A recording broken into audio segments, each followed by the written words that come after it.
Big బాస్‌లో చాలా గొడవలు జరుగుతుంటాయి. కానీ అది ఏది మనసులో ఎవ్వరు పెట్టుకోరు అక్కడ పార్టిసిపెంట్స్. ఎందుకంటే బిగ్ బాస్ ఏదైనా టాస్క్ ఇవ్వగానే అందరూ టీమ్స్ వైడ్‌గా డివైడ్ అయిపోయి వాళ్ళ టీమ్‌ని విన్ కావాలని చెప్పి కలిసికట్టుగా ఆడతారు.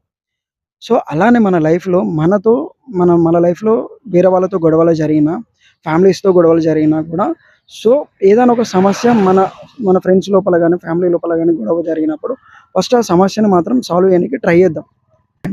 ఇది ఫస్ట్ థింగ్. రెండోది సో, 'బిగ్ బాస్‌లో' మనం మెయిన్‌గా అబ్జర్వ్ చేయాల్సిందేందంటే బ్యాక్ బిచింగ్ చేస్తారు. సో, స్టార్టింగ్‌లో ఎవరైనా 'బిగ్ బాస్‌లో' జాయిన్ అయిన వాళ్ళు ఉంటారు గదా! ఆ పర్సన్ గురించి ఇంకొక పర్సన్ తప్పుగా మాట్లాడుతుంటాడు. చాలా మనం 'బిగ్ బాస్‌లో' చూడొచ్చు.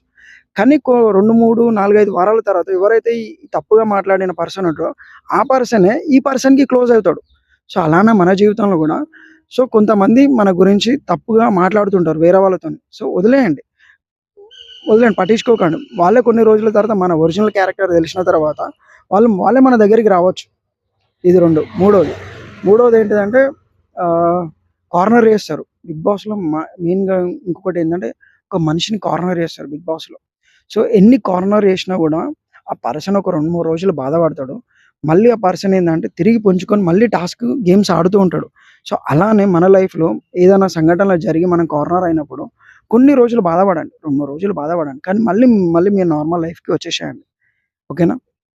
ఇది నాలుగో విషయం ఏంటంటే బిగ్ బాస్‌లో చాలామంది ఎంటర్ అయిన తర్వాత ఆ ఎన్వైర్న్‌మెంట్‌ని అడాప్ట్ చేసుకోలేక మధ్యలోనే గేమ్ నుంచి ఎగ్జిట్ అయిన వాళ్ళు చాలామందున్నారు. సో, ఈ పాయింట్ ఎందుకు చెప్తున్నానంటే మన లైఫ్‌లో గూడా కొన్ని సిట్యుయేషన్స్‌కి వచ్చినప్పుడు వాటిని అడాప్ట్ చేసుకుందాం. ఆ ఎన్వైర్న్‌మెంట్‌కి మనం సూటబుల్‌గా మనల్ని మనం మార్చుకుందాం. లేకపోతే చాలా డ్యామేజ్ అయ్యే ఛాన్సెస్ ఎక్కువుంటాయి.